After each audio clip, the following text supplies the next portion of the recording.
If you pay attention when Kei meets with Ayanokoji, you probably wonder who are these two students who share the same group as her. Their names were Shimazaki and Fukuyama, and they are both academically gifted students from Class A.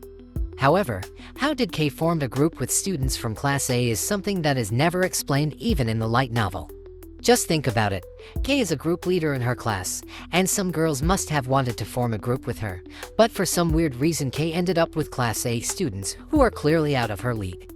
It's possible that they reach out to Kei for her social skills, but sadly whether Kei is popular enough to be scouted is something that we probably will never know, and what exactly Kei's relationship with them is still a mystery.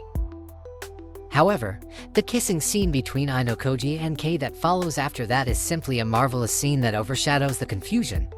Although the middle of a forest is not really a romantic place to share their first kiss, their execution to create such an atmosphere really needs to be appreciated. A dark forest, a firefly, and a sudden pink light when their lips meet create a relaxing and heartwarming atmosphere that could only happen in the forest. And this is a big upgrade even when compared to episode 5 when they were interrupted by Ichika. I also like how Ayanokoji didn't waste time with warming up, but went straight to the kiss because that was the opening he always sought. There was actually a little drama on the internet responding to their kissing scene, such as Ayanokoji just manipulating Kei, or he just maintaining his tool. It's not exactly wrong, but it needs to be noted that Ayanokoji and Kei relationship is not simply Ayanokoji manipulating Kei, but also Ayanokoji wanted to experience the things called love and relationship by himself. Ayanokoji's urge to kiss his girlfriend is something that he already had for a while, but the timing was just never right for him to make a move. That's why when Ayanokoji saw Kei jealous over Tsubasa, he took the chance and kissed her on the spot. For Ayanokoji, kissing his girlfriend is a mandatory step in a relationship, so even if you say Ayanokoji is just manipulating Kei to shut up about Tsubasa, that kiss is also an important thing for Ayanokoji. However, even if the kissing scene has been done well, we should admit that the other scene in this episode is just simply flat, or even boring at some point. Take the whole scene with Ika as an example. Since his whole relationship with Shinohara was skipped in the previous seasons, they don't really have any strong dynamic that made the watcher want to care about them. It's obviously necessary, but still doesn't change the fact that I was yawning while watching it. Thankfully, Tsubasa's advice saved the night since her tears somehow put another layer in her character. Now that we know her entire motivation is revenge, her story definitely offered more attraction compared to Ika. Even if we don't know the full story, if we look at those tears, our curiosity will naturally be glued to her. Speaking of Tsubasa, this episode gives her a next level of attention, with her whole swimsuit scene becoming the peak of season 4. We never get this kind of fan service ever since episode 1 of the second season, but you probably realize season 4 doesn't really exaggerate the whole swimsuit scene, just like what they did in season 1. Overall, the tension of fan service has already gone down ever since the second season. The fourth season has it more with their clothing choice, but this episode still delivers it without making it uncomfortable to watch.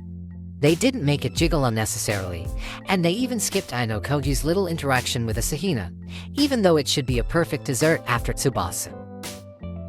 Speaking of Asahina, the beach scene skipped a little detail about the third-year collective strategy on the island. If you pay attention, you can see Kiriyama registering on the task right after Ayanokoji came, and later you see Nagumo playing on the beach and not participating in the task. There is actually a monologue of Ayanokoji pointing out this strange coincidence, and Asahina is supposed to give a hint that confirms his suspicion, because Nagumo actually ordering the third-year students to secure the task spot for his group. That's why when Ayanokoji arrived before Nagumo, Kiriyama hurriedly registered for the task to at least make sure Ayanokoji wouldn't get the point. With this strategy, Nagumo could always win the task since he could order the others to lose on purpose, and he could even prevent the first and second years from getting points by monopolizing the tasks. That's why when Nagumo says he wouldn't let any first or second year get into the top spot, he really means it since he could freely control the entire third year to achieve the outcomes he wants. This detail will be important in a few episodes later, and even Kiriyama supposedly reminds Ayanokoji to not get involved, but it's understandable that Tsubasa's beach flag game is way more important to adapt. Anyway, it's nice to see Ayanokoji acting like a normal high school boy observing his seniors playing in their swimsuits. Even the way he carefully observes Tsubasa's body while keeping his mind in analytic mode is as funny as I remember. The whole comedy when Ayanokoji cannot answer the anime quiz is a bit lackluster because we cannot see how Ayanokoji analyzes each option based on his zero knowledge, but I'm still glad those scenes got adapted. Needless to say, there is not much from this episode to talk about, but based on the last scene of the episode, it seems the tension of the exam will start to escalate. Just like Nagumo said, now that the uninhabited island exam will enter the 4th day, the group ranking will soon be displayed to everyone on the island, and that's when they will know which one needs to be helped, and which one needs to be destroyed.